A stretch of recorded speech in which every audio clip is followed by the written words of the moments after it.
Hi, this is Voss here from the ChrisVossShow.com, the ChrisVossShow.com. Hey, coming here with another great podcast. We certainly appreciate you guys tuning in. You guys are always the best audience for being here, so we appreciate you bringing us into your homes today, or your mobile phones, maybe I should say. Be sure to refer the show to your friends, neighbors, relatives, dogs, cats, everybody you know.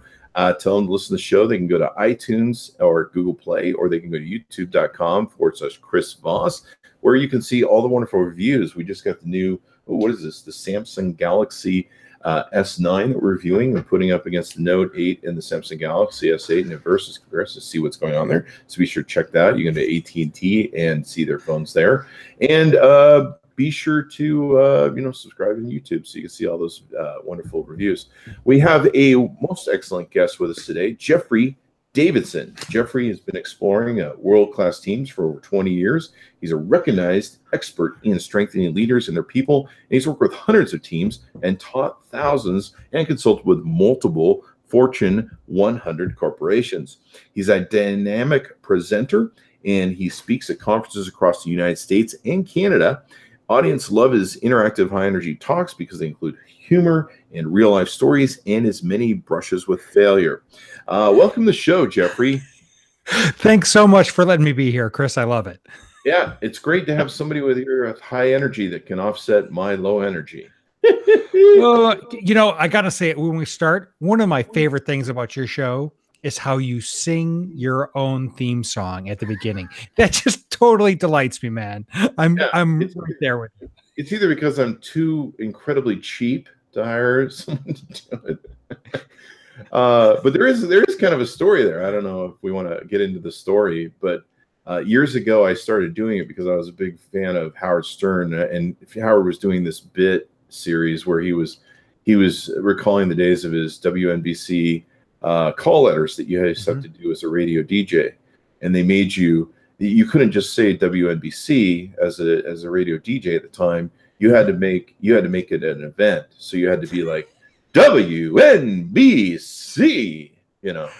and so he would always be riffing on it during his show.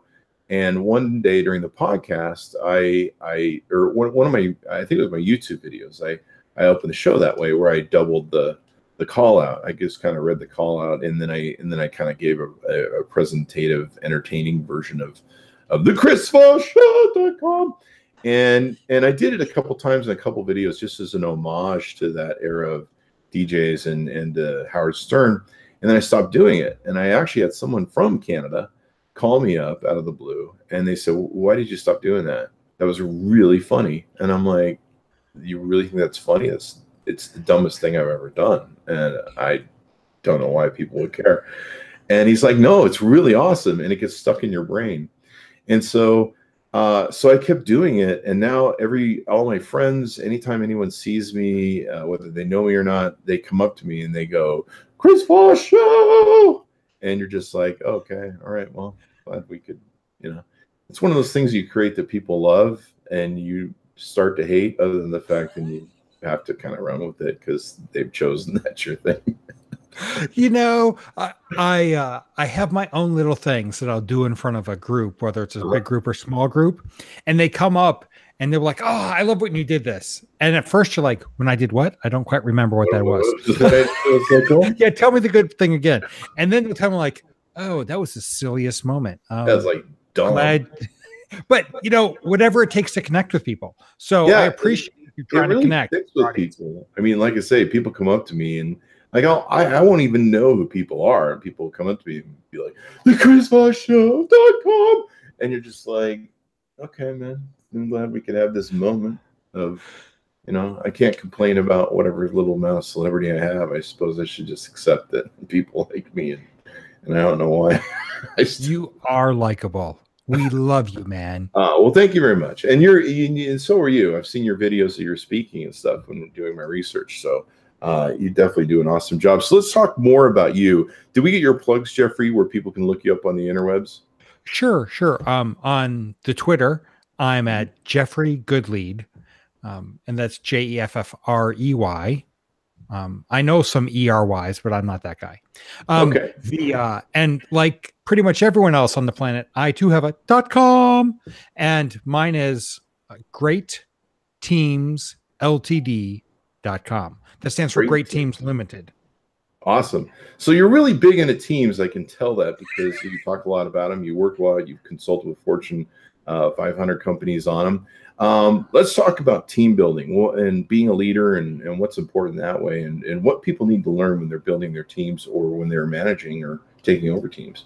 Sure. And I want to say you need to start off like we did on this show. Our first conversation was, how do you connect with people? And that is, you need to understand your people.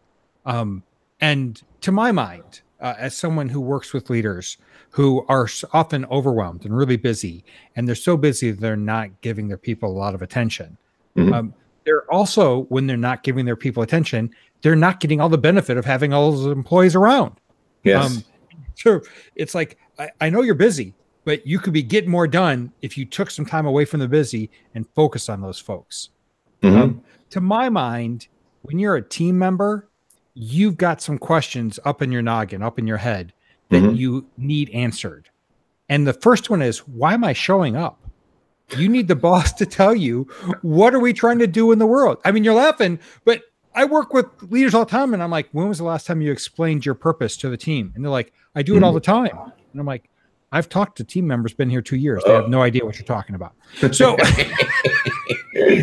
I've talked to your team and they're in the dark. Yeah, in fact, I have an exercise where you pass out an index card and you ask everyone to write anonymously on the index card, what is the purpose of our team in the organization or to our clients? And you get about 1/3 question mark, 1/3 I don't know, 1/3 to make money, a couple blanks, and you've got one person who gets half of it right. Wow. And then the leader's like, I wonder how come they don't know what we're doing.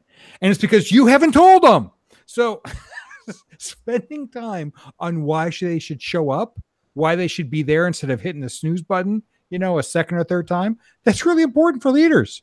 Yeah, it's interesting to me that there's a dynamic that's really hard. I mean, one of the things that I loved about starting a business, owning a business, and having employees was the exponential factor of being able to exponentiate, is that a word? Exponential your efforts and your stuff, so you could get other people doing stuff so that you didn't have to do everything. One of the things you have when you do start your own business is you're the boss, but a lot of times you're wearing like every hat in the world. Like even when I had 100+ employees, I was still being the CEO and the janitor. I'd find stuff on the floor and pick it up, and I'm like, this is really where we're at. I'm the janitor, and I'm also the CEO. But sometimes it's hard to give up those leadership hats or to delegate or to get other people, to do your jobs that you're supposed to do. Some people, it's kind of a power thing where they like to do everything themselves. But it really has an effect on your team if they don't understand what's going on, if you're not communicating with them. I've worked with some leaders that they know what's going on in their head, they know what they want to do, and they kind of give you a little bit of information to work on, but they're not, you're really kind of in the dark, and then they're upset when you didn't follow through with what they thought you followed through because they think you're psychic. That stuff kills me. I mean, one is, what's the big picture we're working on? How do we make meaning? How do we try to impact our customers' lives? But then after that, how do we know we're doing the right stuff? And how do we declare success? I think it's really important for us to be able to say, you know what, this is successful when we achieve this. Too many bosses have a list, that's 96 items long, and they think success is when you do the 96 items. But shouldn't it be those 96 items are trying to have some kind of impact? Let's explain the impact. Let's say, here's a list of things we are guessing are going to make a difference. We're not really certain. And then based on that, let's start doing them. And as soon as we make that impact, we're going to call it success. And I don't know if you throw a party. I don't know if you say thank you. I don't know if you bring in ice cream. But whatever it is, let's have clearly defined success. Without that, people don't know. Yeah. It's being clear, communicative, delegating. Delegating is really hard, especially for type A sort of personalities. Because me, I always want to do everything and multitask, and I lived for a long time under the delusion that I was a great multitasker. And over the years now, I've found that I may be a fairly good multitasker, but my ability to be efficient and quality sort of being able to do from a quality aspect my job well, impacts everything I'm trying to do, and I just can't do it all. And so you've got to learn to let go with those things and to trust your team with them. That's another big thing too. I think your team sometimes senses if you don't trust them with stuff or with everything. I think it is true that people sense when you don't trust it, but part of this is that I find that while leaders also don't show the big picture, they don't say, this is what I want the details to look like. In other words, they say, I want you to go make more sales this month. But the question is, do they need to make 10 more sales this week or this month? If they just get existing clients to buy more, is that good enough? Or do they want new clients? Which one is more valuable? Do they want, 10 small customers or 10 big customers or one big customer? Just saying I need more sales is unclear. And no one, like you said, it's not a mind reading thing. It's a direction thing. It's what are the expectations? And then how do we tell people, you know what? I was watching what you did and you were right on track for about 80% of that conversation. If you did this tweak, I think it'd be even better. And if you did this thing over here, this didn't quite work. Why don't you think about tweaking that? Because I have this really big philosophy that pretty much everyone on the planet wakes up, and when they're getting ready in the morning and they're looking in the mirror, they think, I want to do a good job today. I want to make an impact today. And when they get to work, they're treated like they're stupid, or or their colleagues think, oh, I can't believe they did that. They must hate me, or they're a jerk, or no. We're trying to do a good job. We're just not certain how. We just need a little more direction, a little more input, a little more feedback, a little more honesty, really. And we can achieve more. Without that honest communication, we're stuck. I remember Anthony Robbins used to have a saying, impotent goals lead to impotent results. And so with leaders, with teams and stuff, if you're not, helping your team be in a position to understand what the goals are and be able to go after them, you're setting them up to fail in reality when it comes down to it. Yeah, no, I agree. You and Tony are both right. Well, I copied it from Tony, so it's probably him. More him than me. But I'll take some of the credit for it. Sure, yeah, what the hell?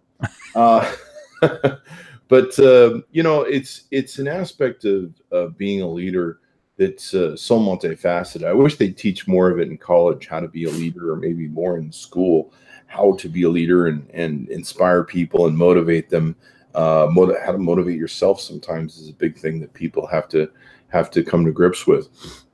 And one of the other things about building great teams is being able to trust your people, being able to lead them, being able to tell them what's right or wrong, being able to give them feedback. Feedback is a very important thing in being able to help build good teams, I think. I think that feedback is one of the most important things we could possibly do. People are afraid of feedback. I was once working with this team and I called someone out into the hall and I'm like, hey, Juan, can we talk for a minute? And I'm explaining how in a meeting that morning, how he'd had some great questions and how we'd broaden our insights, and just the way he was a real additive to the team. And about 5 minutes into the conversation, he goes, whoa, wait a minute. Is this all positive? Can you start over? I wasn't listening. I couldn't process it. Wow. Because we hear the word feedback, or someone calls us out and we get this, oh no, I'm in third grade. The principal's calling me out and it's a problem. So we need to build a culture where this is cool. We need to build a culture that says feedback is how we nurture and water and feed and put sunlight on the plants, or what? I mean, the truth is this is all good stuff and we're afraid of the word. So I think part of it is that too often that busy boss who's overworked just saves up the last 10 things you did wrong and then comes down with a hammer. Yeah. Or you get an annual performance review and they've forgotten the first 8.5 months of stuff you did.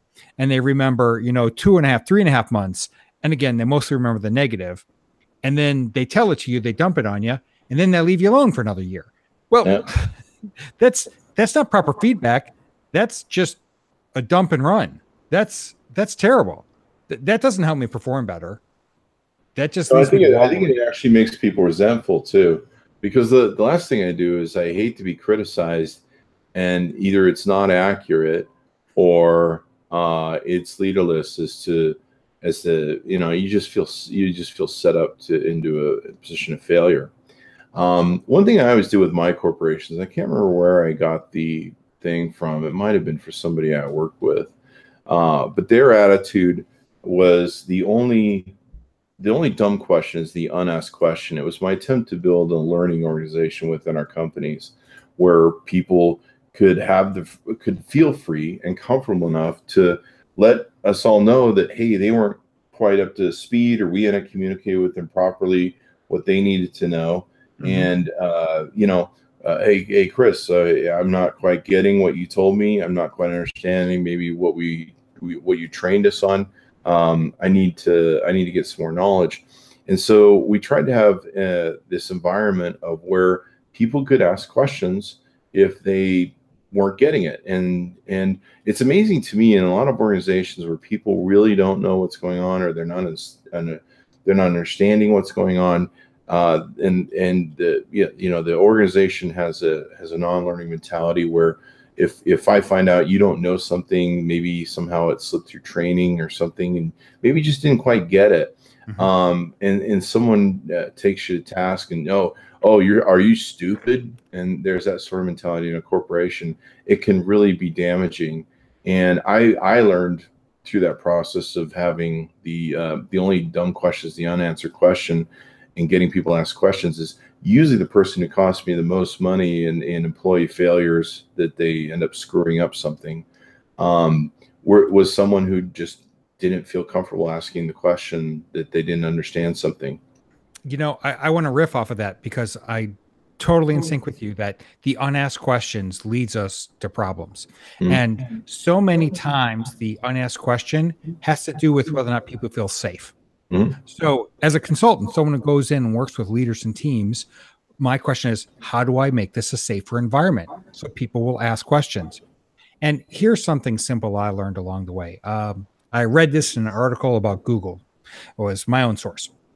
And what you do is every week or two, when you're having a team meeting, go around and have everyone say, here's where I made a mistake in the last week or two since the last meeting. And just go around and say something quick, something small, something that happened. And what it means is we're all human, and the leader should participate too, because maybe even lead off the whole conversation. Because if you can regularly share, here's where I made a mistake, and you don't hammer people over them, then people feel safer to say, oh, I did a mistake and I can admit it, which also means I don't know everything and I can ask a question.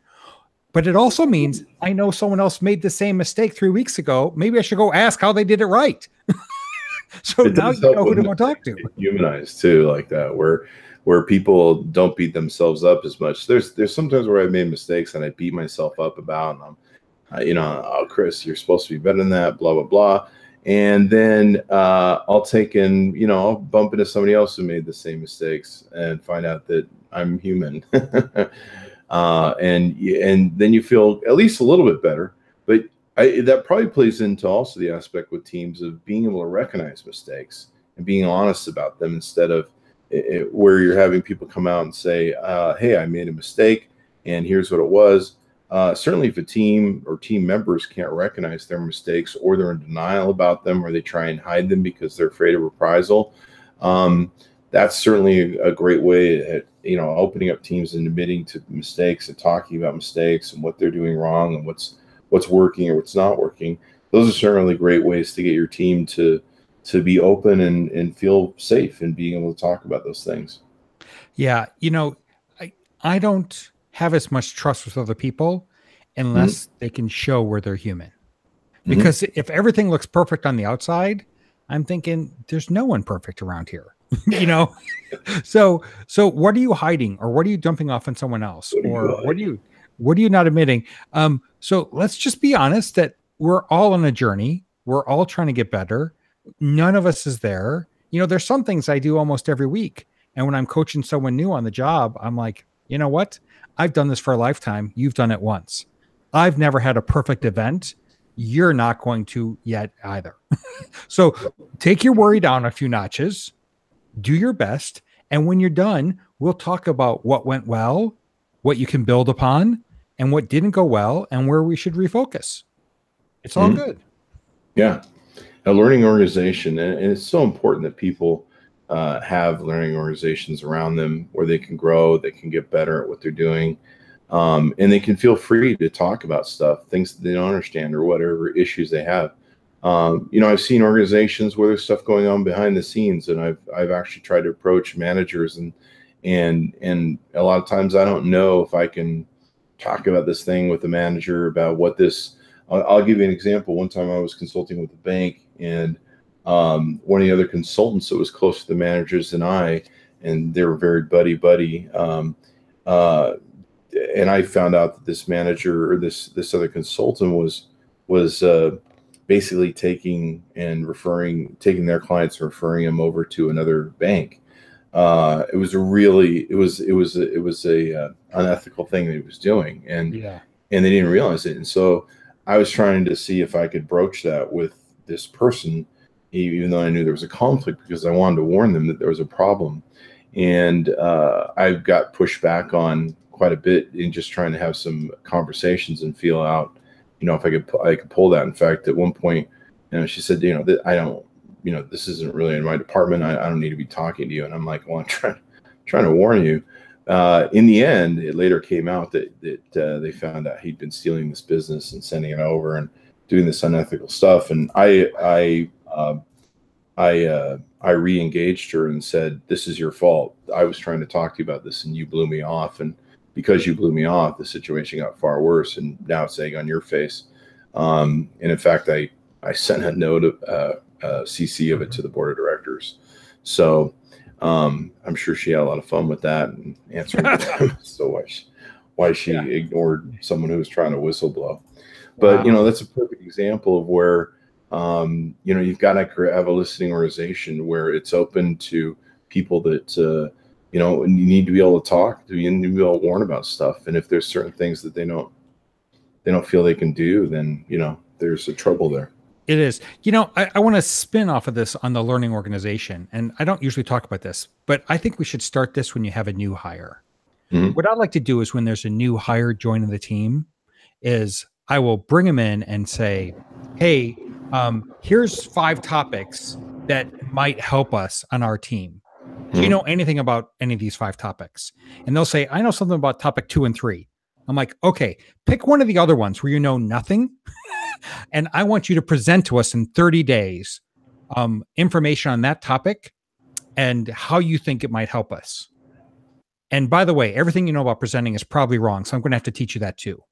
And I do this on day 1. What I want to do is I want to load up people with so much work on day 1 that I know they're coming. I don't have them sit there and wait for the computer or sit there and just do paperwork. I want to give them real work. But I also give them this extra special assignment that says, you got to learn and share because that's part of our culture. And they feel overwhelmed that first month. But you know what? That means that they know from day 1, they're going to be working hard every day at this job. Whereas if they come in on day 1 and I don't have a computer and I say, well, HR's got 4 hours worth of paperwork and that's all you have to do today. Then they think I'm going to be lazy at this job every day. Yeah.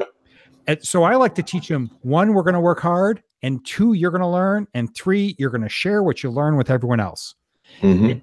I found that the very best teams I've had in my career were when I did activities like this with new staff, because we got to start them off right to do this. Yep. Get them engaged, get them rolling, get them feeling like they're part of a team. Otherwise they're just sitting watching cat videos on YouTube. Waiting to collect that check at the end of the week, and they don't feel engaged. They don't, and the other thing is employees need to feel inspired. Inspiring employees is part of a job of a great leader. I mean, any great leader, whether they're a military person or anything like that, they have to inspire people to want to do their jobs. I remember a long time ago, I I was a kid at the time, and I delivered newspapers, and so the newspaper agency was having a big party to celebrate all the newspaper carriers for him. Those of you who are millennials can look up what newspapers are on Google, I'm sure, which is ironic in and of itself if you think about it. But I was there, and it was Karl Malone, and Karl Malone was there to talk about his basketball career. He was with the Utah Jazz at the time and very successful. And then I believe it was Jerry Sloan got up, who was the coach of the Utah Jazz, and he talked about motivating and inspiring his players. And he said, you would think, these guys get paid millions and millions, sometimes hundreds of millions of dollars to play. And you would think that you wouldn't have to inspire them, that you wouldn't have to motivate them because they're getting paid really well. And he goes, but that's not the case. You have to go in and inspire these guys and motivate them and keep them engaged. Because just because they get paid a lot of money doesn't always mean they're always going to be inspired, and they can lose interest and they can lose inspiration, or they can feel, down. I mean, these guys lose sometimes, and it's a given they're going to lose, and it has an effect on them when they lose, especially if they're highly successful people. And so they've got to, you've got to coach them through the ups and downs. And I remember he talked about, I think he had coached the Olympic basketball team back when it had that was another coach that I remember talking about it, the Olympic basketball team that he coached. It was the one that had Michael Jordan on it. Oh yeah. And a lot of the top Chicago Bull players and basketball players at the time. And he said, you really have to do this job to inspire your players. He said, it was the game where Michael Jordan went out and did like 40 or 42 points in the first half or the first quarter or something. Yeah. He's like, we had to go back into the locker room, and it was one of the most challenging things for me as a leader to try and figure out how to pump him up more. like basically be like, okay, Michael, we know you set some record setting of 40 points in the first quarter or half, but we need more out of you. We need you to pass the ball around more. We need you to be more of a team player, quit hogging the ball. It is so true that a great coach, a great leader, and by the way, the words are really synonymous. I mean, a good leader is a good coach, and a good coach is a good leader. But you have to constantly be on your game, pushing them to be on their game. And I was talking with the CEO last year, health product company, and talking about feedback, which we already talked about. He's like, I don't want to have to give my executive feedback. They're executives. They should know all this. And it's just like a coach saying, I shouldn't have to motivate these multi-million-dollar, basketball players. No, we all need feedback, whether you're executive, whether you're the janitor, whether you're the executive picking up the stuff off the floor like the janitor. We need that feedback, and we need that motivation. We need that encouragement. We need to know how we're going to get stuff done. And I remember, I think it was John Wooden, the famous basketball coach. He'd see players, they'd be practicing these, special shots and layups and really cool sort of trick baskets. But he'd be like, hey, you know what your big problem is your shooting from a free throw. I mean, you saw that a lot with Shaq back in the day, where he was a beautiful player, but everybody knew if you put Shaq on the free throw line, God knows what was going to happen. Like a bricklayer. Yeah. It's just, and you're like, how does a player this so good suck at this? And so John Wooden was great at this concept of going back to the basics. And I've used a lot of that in my business. I've used a lot of that in team building and business building. And his thing was, he'd see somebody goofing off doing, these whatever they're doing that wasn't really something you'd use. You're not going to use incredible layups most times in a team setting when you're playing. But he'd be like, let's get back to basics. He goes, I want you to take and work around the horseshoe. If you ever played the game horse, where you'd work around the points of the I forget what they call it, but the outer part there of the thing. He's like, let's work on your 3 points things. Let's work on your free throw. Let's get back to just the basics, because if you can't do the basics well, it doesn't matter how much of a, you can do that shot from half court 3-point, cool looking thing that everyone goes ooh and ah about. Doesn't matter if you can't hit your free throw shots. Exactly, because you're going to get that specialty chance one game in 2, 3, maybe 5, but you're going to get free throws all the time. And if you don't get the basics down, you're in trouble. Yep. And so him being able to give that feedback to his players and be able to keep them on track with what the basics were and how to do it, to me, really exemplified great leadership and having that feedback to tell them. Yeah.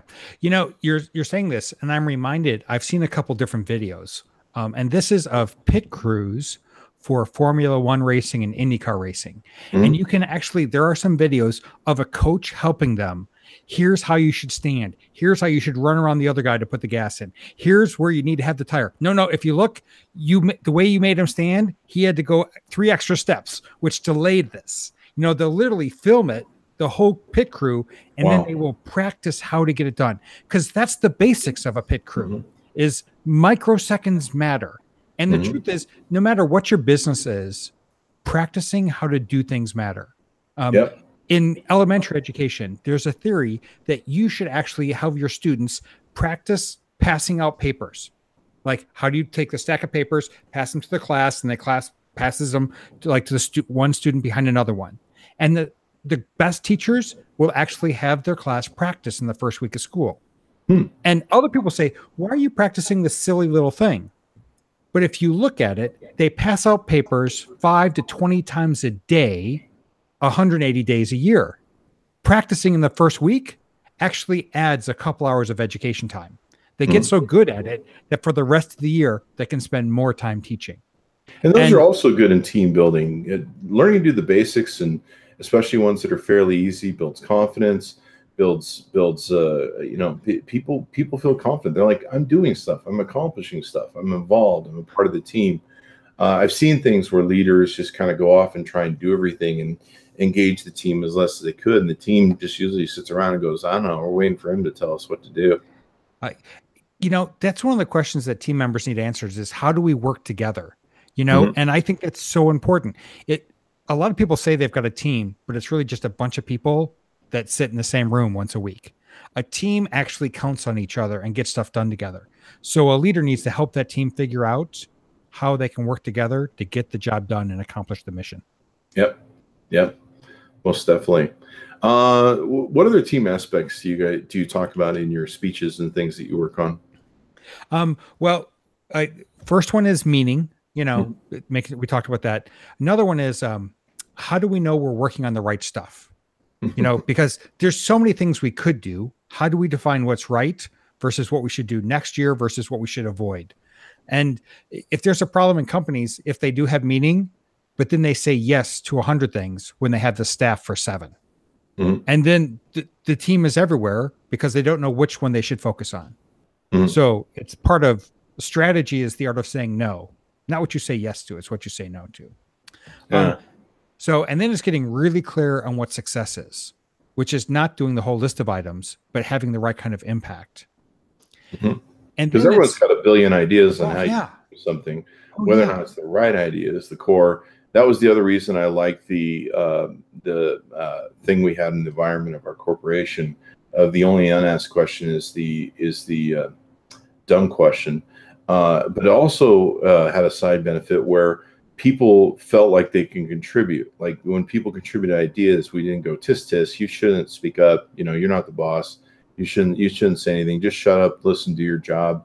Having an environment where people felt like they could make suggestions, even if they were mundane. A lot of times people would make suggestions in our corporations where we'd just be like, wow, we already thought of that, or we already tried that 100 times. But being able to make people feel comfortable, and of course we couldn't go, oh, you're stupid, we thought about that 100 times, thanks for making an idiot suggestion. Having an environment where people could feel safe to make suggestions, and we just would say, hey, that's a great idea, thanks for thinking about what we're doing here. We've tried that a number of times, and here's what we've done. A lot of times we'd share what we did, because I explain to people how things work and why they work the way they do. Usually, not necessarily I was telling them we've already thought of it, so you don't need to do this, but I would tell them, here's what we did when we tried this, and maybe you can take that information and build it into a way that works, that we didn't try. Maybe there was some scotoma that we had where we didn't quite formulate something correctly. You know, the very best teams spend time on a regular basis saying, what's getting in our way? Or what are we doing that if we did more of would help us out? And sometimes that's about your policy. Sometimes it's about your tools. Sometimes it's about your process steps. Sometimes it's about, we should get together daily and touch base with each other. There's 100 or 1,000 things that might help us, but giving people a forum to say, let's try this, or let's shift this, or let's change that. It builds that buy-in and engagement that you were talking about. But it also means that you're constantly evolving to meet the needs of today instead of being stuck with meeting the needs of 2 years ago or 5 years ago. Because the truth is, our competitors are changing, our customers are changing, everyone wants more and they want it faster and they want it different and they want it everything else. We have to be able to accommodate that. So being able to shift occasionally, a little bit every week or every month, is so much better than saying, I'm going to do everything the same way for the next 5 years. When I have a crisis, I'm just going to change everything at one time. So how do we build that regular engagement and that regular feedback cycle for how do we make a difference with our process, with how we talk to each other, with what we're delivering is really key, in my opinion, to building a great team and to delivering value.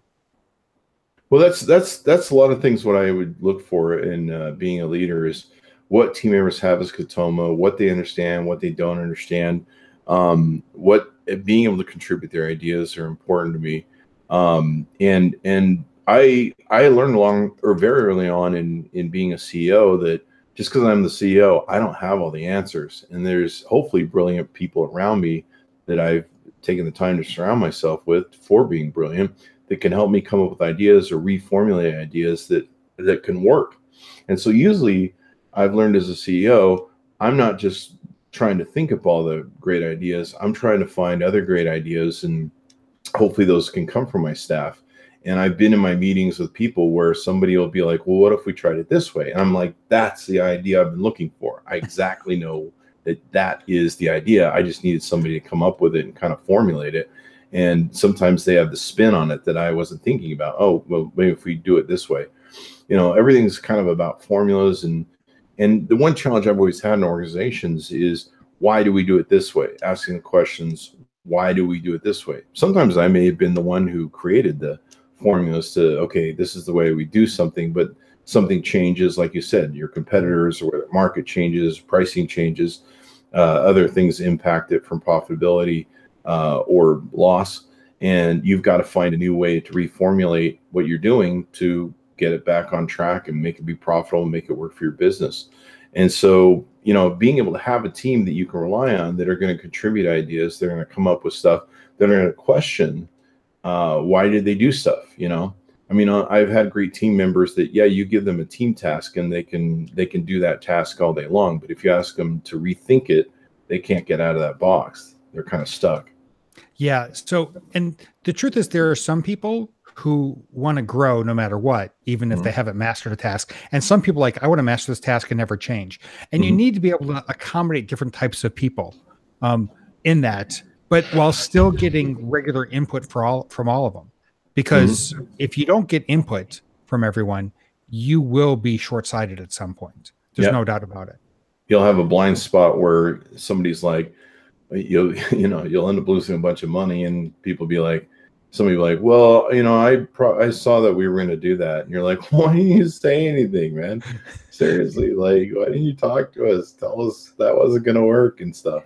It's usually that missing information that's always the piece of the puzzle that you don't have that ends up costing you a buttload of money. It is.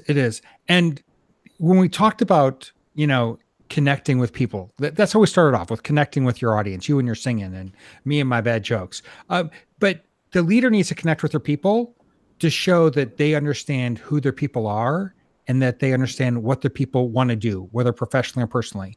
And saying, I see great potential in you. I think that when you believe in your people, that comes across in how you treat them. When you know they're valuable, when you know that they're contributing, when you know that they have potential they haven't yet reached, when you know that and believe that as a leader, your people will end up living up to your new standards. They will do better for you than they've done for any other boss because you believe in them. So that's really important, is get to know them enough so that you can believe in them and reinforce that good stuff you see in them. Yeah, and the dangers of being a leader is sometimes you're just like, I could teach to you, but it takes too much time and effort, and just give it to me, I'll do it. And then you end up with an untrained employee who doesn't know how to do it and won't learn to do it because you've kind of crippled them. And sometimes just taking that little bit of extra effort to teach someone, to help them along the way so that they understand how to do it as well, makes it so that you can delegate those tasks and trust people.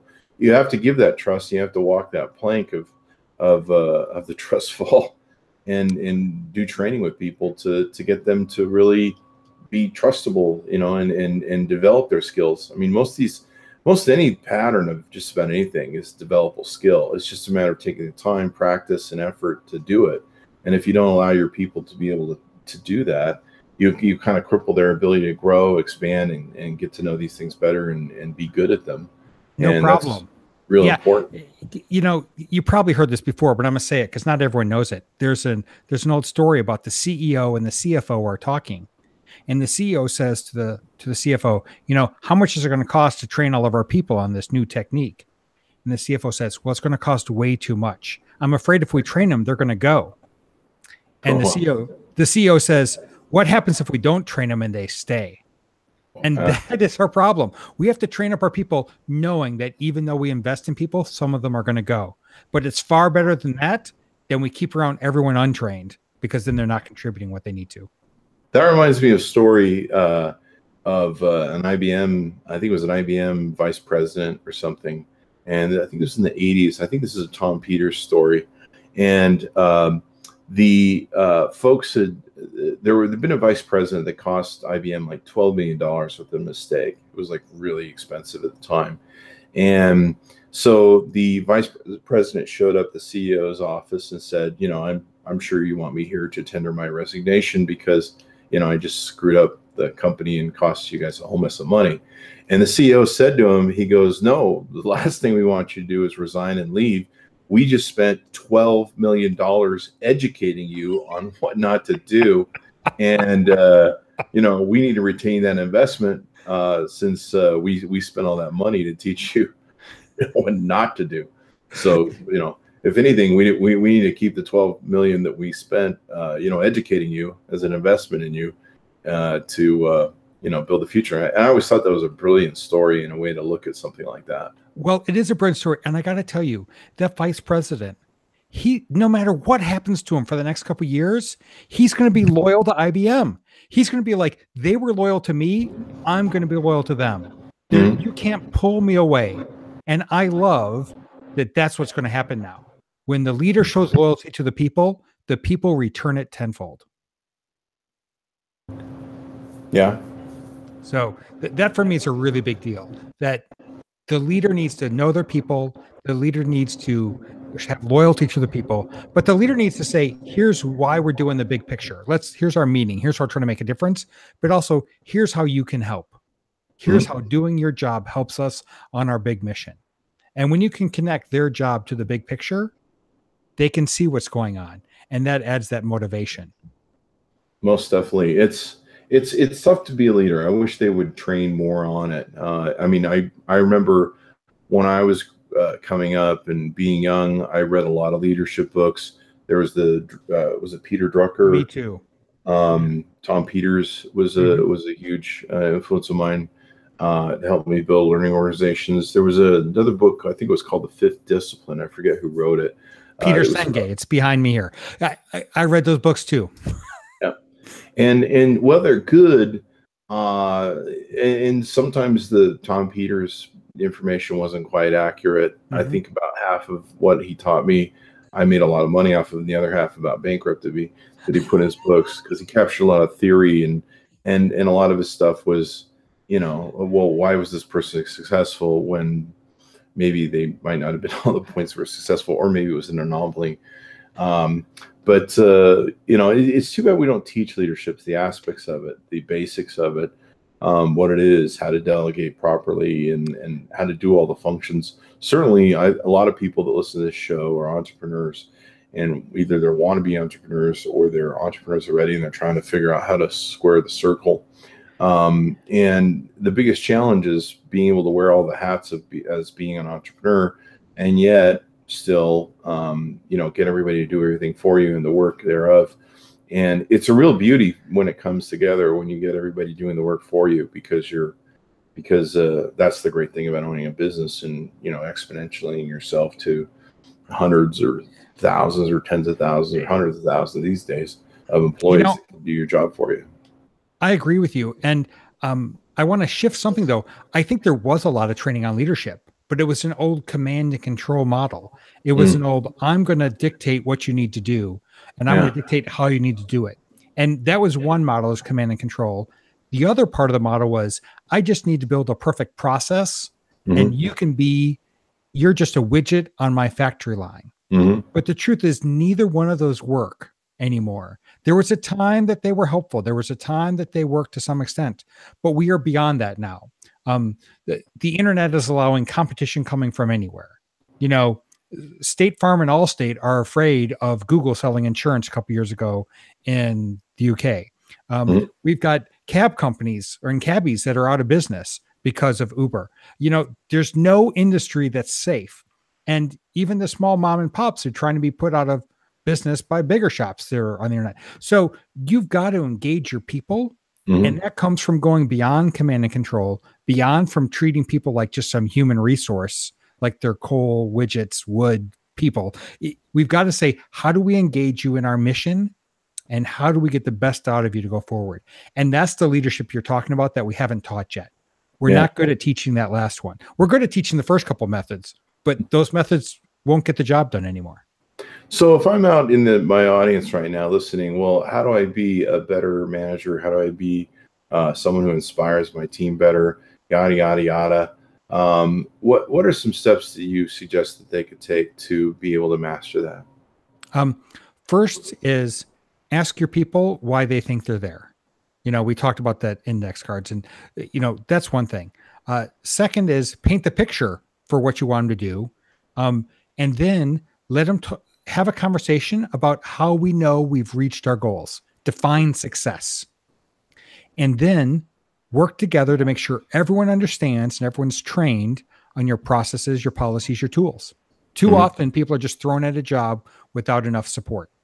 So do they have enough? After that, help people work together. Some people need to do more planning for a meeting. Some people like to be interrupted. Some people like to come in early, and some like to work the midnight oil. So have conversations around how to work together, and then give regular feedback to people to say how you're doing. Build in the feedback loops that say, here's how you're doing. And by the way, let's get feedback on all of our processes and tools and everything else so that we can make it better. Yeah, I think feedback is hard for people. Even as a boss, it was tough to do feedback, and you have to have, you have to be positive, and you've got to sometimes, address things that people need to work on. A lot of companies have an annual thing, and you probably need a whole lot more feedback more often than just doing annually, wouldn't you? Oh, totally. Kim Scott's got this great story, and she says, I was looking at my husband, and he was doing a great job with the kids, and I was just going to leave him alone for a year and come back. He's doing such a good job. He didn't need any more help. And I said, I come back next year and tell him how he's doing. But you know what? That doesn't work in your marriage, and it doesn't work at work. You can't tell someone how they're doing once a year and expect good stuff. Why does he like people in my marriage to tell me how I'm doing, like after we've broken up or divorced? Well, maybe next time you can just stick with it the whole time. That explains why I'm single. So there you go. Well, so Jeffrey, give me your plugs again. We'll wrap the show so people can know where to find you and get more data and information from you. Sure. Well, my name is Jeffrey Davidson, and I believe in leading great teams. My website is greatteamsltd.com.